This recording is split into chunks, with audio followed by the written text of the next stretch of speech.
What's good, everyone? VenomousStare back here with more StarCraft 2 action. This time we have another Neuro replay, the Root Zerg, who is fast expanding as he often does. He's in the bottom right of Ascension to Ior, one of the new maps. His opponent is a high-ranked player on ladder called Xavier.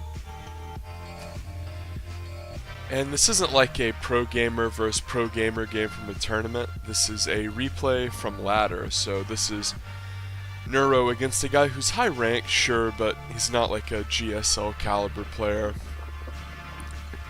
And this is going to be a lesson in how to play Muta, Ling, Bane, Ling. And not only will I be talking about the things that Neuro does right, I'm going to be talking about how Muta, Ling, Bane, Ling plays as a style in Zerg vs Terran, and the things that you should be aiming to do when you play the style. SCV Scout coming out for Xavier. Now I've never got this, honestly, because like look, the Reaper's almost done, and in the early game you don't have very many workers, so it actually is a big deal to give up a worker to go scout. It might not seem like it. It was a way bigger deal back in, Heart of the Swarm and Wings of Liberty whenever you had less workers. But obviously the earlier on in the game it is, the more valuable workers are because you have less of them. So I don't get this. What did Xavier see? He walked in SCV, okay, to see that he expanded? The Reaper would have seen it right now anyway. Anyway, the Lings are out here for Neuro. He's going to easily defend. And this is standard stuff. Notice that Neuro made the Lings, obviously figuring that the Terran would go for a Reaper. Now, a lot of newbie Zerg players, they just don't make the Lings. They just make drones and then wait until the Reaper gets there to hit them in the mouth. You shouldn't do this. You should always just make like 4 blind Lings as soon as your pool finishes, because you're almost always going to face a Reaper, and it's totally worth it to not take the damage. We can see Neuro did have to do a little bit of cancellation micro, but hasn't lost a unit. And considering the SCV Scout, I would say that this is definitely a small victory for Neuro. This Reaper just going to keep poking. 10 drones coming out for Neuro at once. A huge spike. Stim pack on the way for Xavier. And I wonder, yeah, this is a starport, probably a reactor, and this is probably going to be the 2-1-1 drop build. So this is an extremely popular opening, this 2-1-1 drop build. And if you don't know what this build is, either you're new to the game or you haven't been watching recently, because it's been all the rage for like the past 4 months in ZvT, as we see Neuro takes a third. Notice Neuro has started creep spread in his main. This is extraordinarily valuable when defending against this drop, this build, which is a drop build, 2-1-1.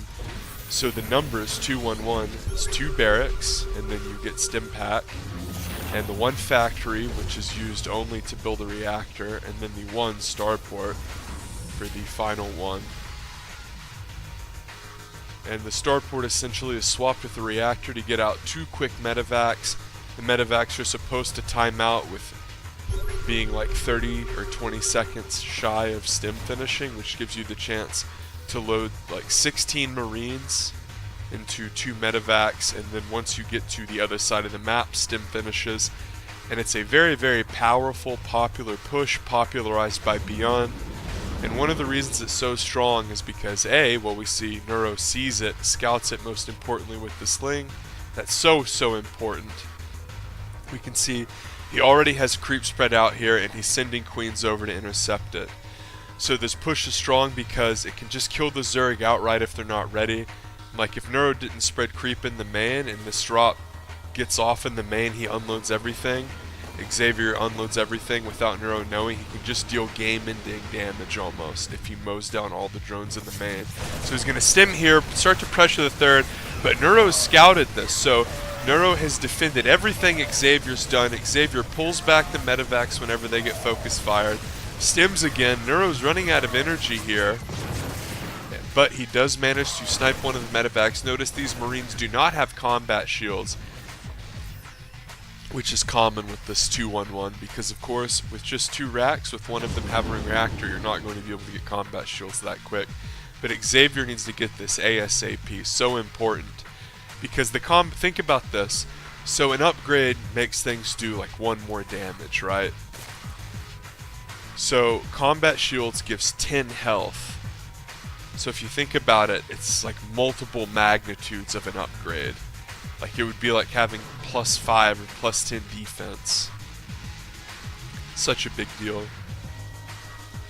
And obviously it's not like a 1-to-1 value straight up type thing, because upgrades have a lot to do with how quickly units attack and whatnot, but you get the point. Combat shields are super important whenever you're scrapping, and Xavier's gonna stomp in here and stomp his muddy feet all over the couch. Rest in peace to that beautiful, beautiful man, Eddie Murphy's brother, Charlie Murphy. And Xavier does a little bit of cute micro there as he runs back off of the creep, stutter stepping and focus firing Banes. But Neuro, most importantly, has vision of this third, he has vision of this third, wow, and a lot of creep spread. He's starting to take his own fourth. And the spire comes down, so this is the crux of the issue, this is the point of the video, some would say. And notice it comes down around 7. And what do we have for Neuro? As I got a comment the other day from one of my subscribers that says, really like your videos, but I wish you would pull up the income tab so I know how many workers guys have at certain junctures of the game. I will make sure to do that, guy. Pull up the units tab every now and then. I leave it on the production tab a lot because that's usually how I watch replays. And if you watch the production tab, you can really see what's going on in the game almost all the time, but there is definitely merit to switching to these other tabs, and I will be trying to do so in the future. I also get a lot of questions about the music that is played during these videos. A lot of people really like the music. Much like all the casts that I do, it is on a playlist on my YouTube channel, which is where I post all these videos, VenomousStare. Make sure you have subscribed and liked if you have not already.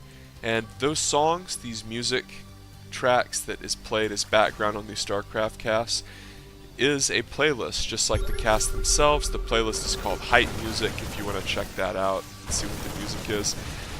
Xavier scans and starts to clear some of the creep spread. Notice Neuro is blocking the space over here, so he knows, okay, this is 3 base Terran, the third's pretty damn late. My Spire finished, like right as his third got alive and kicking. That's so good for Zerg, as we see Neuro gets +1 attack on his Spire because the Mutalisk Glaive bounces, so getting the attack upgrade. It's one of those upgrades that kind of stacks, as we see Xavier trying to kill more creep spread. What do I mean by stacks? As we see Neuro might try to engage. Xavier can just pick up though. The Mutas are coming right now, 8. That means that these medevacs will soon be in peril, because pretty much they can run around with impunity until those beautiful Mutalisks come out, because he's not going to fucking lose them to Queens, because he can just fly away from creep.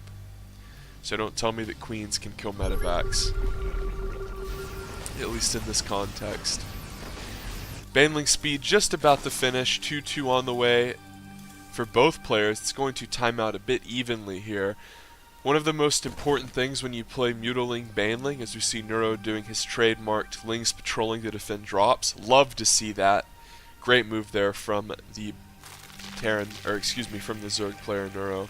The Terran player is moving out. He clears out that Ling on the tower. Banes are coming out from Neuro, and 3-3 fires up here. This is a common turning point of ZvT, but Neuro has so much creep spread here. The moves are highly telegraphed from the Terran, and that just means that Neuro knows exactly what's going to happen. He runs in, Ling's the natural.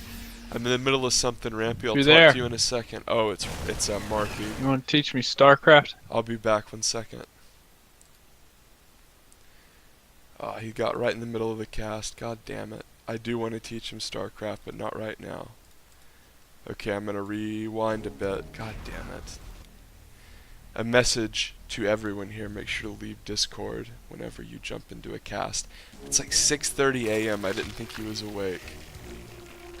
My bad, guys. So the Terran player pushes across the middle of the map, and the fact that Neuro has so much creep spread means that anytime he gets pushed, he's going to know it's coming and he's going to have a favorable engagement. So he runs the Lings in here, he sees the 3-3, which is obvious. But the Terran is in a I'm going to slow it down in fact. The Terran is in a weird position where he is worried about the counterattack from both the Mutas and the Lings, and he's on creep spread, so he's very worried because the Banes can run at him, and we see they do right here as Neuro springs forward, and this is the advantage of having good creep spread, as he knew exactly where the Terran was, had the ability to catch him off guard, and then notice the Terran loses a huge fight, and what do we see across the map is the Mutalist take out a depot, and then he's going to flank the Medivacs here, as I'll speed it back up to normal speed, because in Zerg versus Terran, one of the most critical things in the entire game is limiting the Medivac count for the Terran. So if we look at the Medivac count, Xavier here is down to 1 Medivac. The Zerg player Neuro has killed all of the important units pretty much.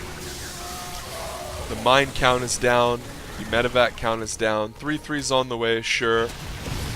But the Medivac count is so low that the Terran player's stims are really going to cost him a lot here. And Xavier is trying to mine at this third, but there are a lot of Mutas here. You do not want to trade Mutas for Marines, especially once 3-3 finishes. So one of the most common things in ZvT, Terran versus Zerg, Spire-based Mutaling Baneling styles, as we see Neuro here, trying to do a bit of damage, but a lot of bio coming out here and defending. So one of the most common things is the Zerg. Ooh, nice. This is not common. I want to point this out.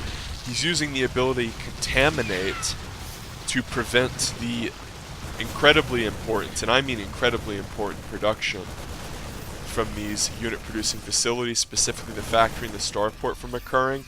So this just means for 30 seconds, or however, I think it's 30 seconds. It's been patched quite a few times, but for as we see Neuro harassing with muting here, but these units can't be produced. The factory is essentially stunted.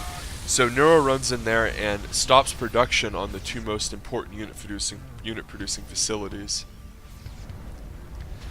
So as I keep trying to say but getting cut off, very important for the Zerg to get a hive pretty quick, but whenever they go for Spire, they get in this habit of staying on Mutas for a long time, because that's kind of the appropriate way to play the style, is you just want to keep massing Mutaling Baneling.